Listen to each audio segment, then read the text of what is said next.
Ek sterf met die verwagting om by Yahshua in te lewe. En daar is nie 'n hemel nie, en daar is nie Yahshua nie, en daar is nie 'n Jahwe nie. Weet jy wat, ek het niks gemis nie. Maar weet jy wat surprise het jy as jy doodgaan, en daar is 'n hemel, en daar is 'n Jahwe, en daar is 'n betroon, en daar is 'n hel. Pel, jy het 'n major probleem. So ek wil net vir die ouens sê wat glo aan die post-tribulation. Jou post-tribulation is nie net 1260 of 3,5 jaar nie. Dis 'n hele 1200 2500 2625 dae, 7 jaar en 105 dae, as jy dan glo aan 'n post-tribulation. Jy kan nie net kom helfte gebruik nie. Nee, want Yahshua kom nie hierso wanneer die ouens vir die 1000 jaar in die hemel gaan regeer nie. Hy kom op die wit perd by die einde van die 1225 dae. 7 jaar en 105 dae.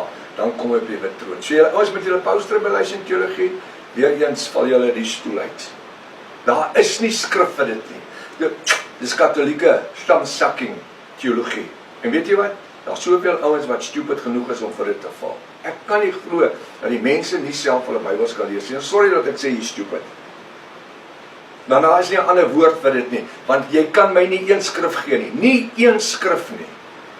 Want jy kan nie eens die sommetjie maak van Daniël 9:27 nie, maak my die sommetjie van Daniël 9:27.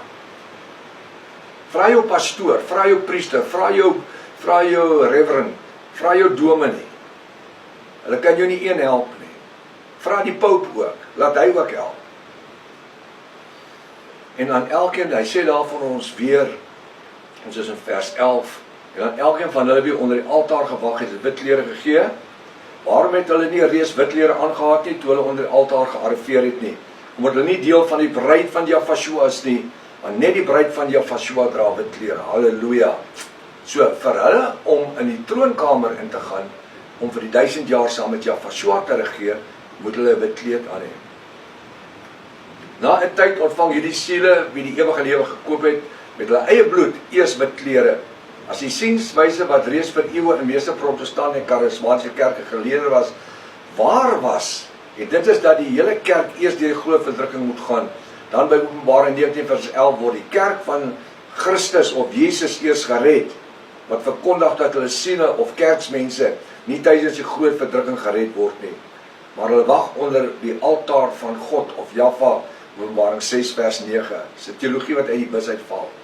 Wanneer Yahshua of Jesus Christus op die wit perd, volgens Openbaring 19 vers 11 verskyn, kom die siele onder die altaar uit en gaan hom in die hemel tegemoet as sy bruid.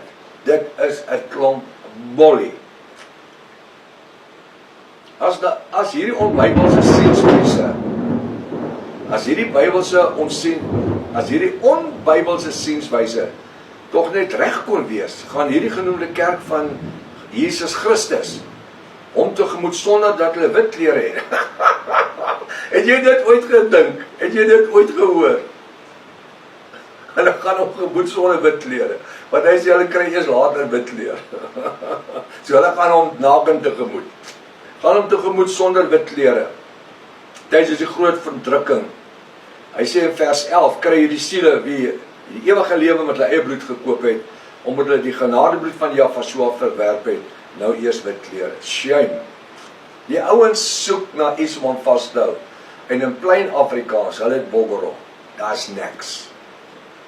Verder in vers 11 verduidelik die engel van Jahwe vir hierdie siele onder die altaar dat hulle nog 'n klein tydjie moes wag, totdat hulle broeders net soos hulle ook eers die ewige lewe met hulle eie bloed moet koop, en dat die mense wat nie die merk van die antichrist, naamlik die mikroskyfie implanting, ontvang het nie, volgtallig kan wees. Dis waarvoor hulle doodgemaak word.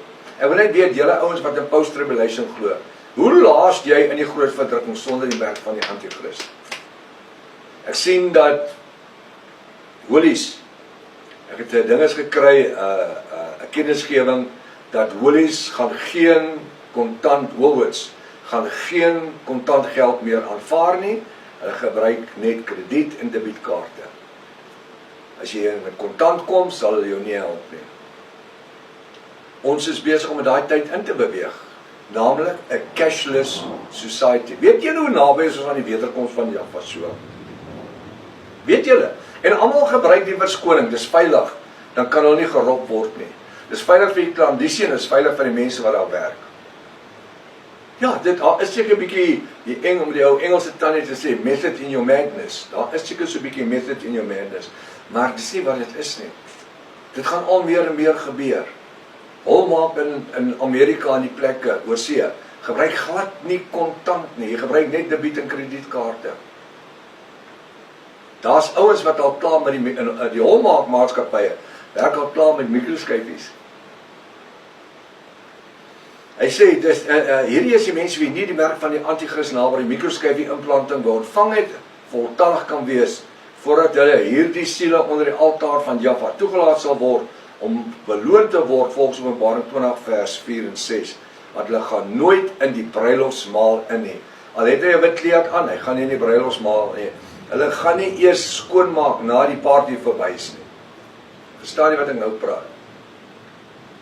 Hulle gaan nie daarna naby nie. Hulle gaan nie daarna naby nie.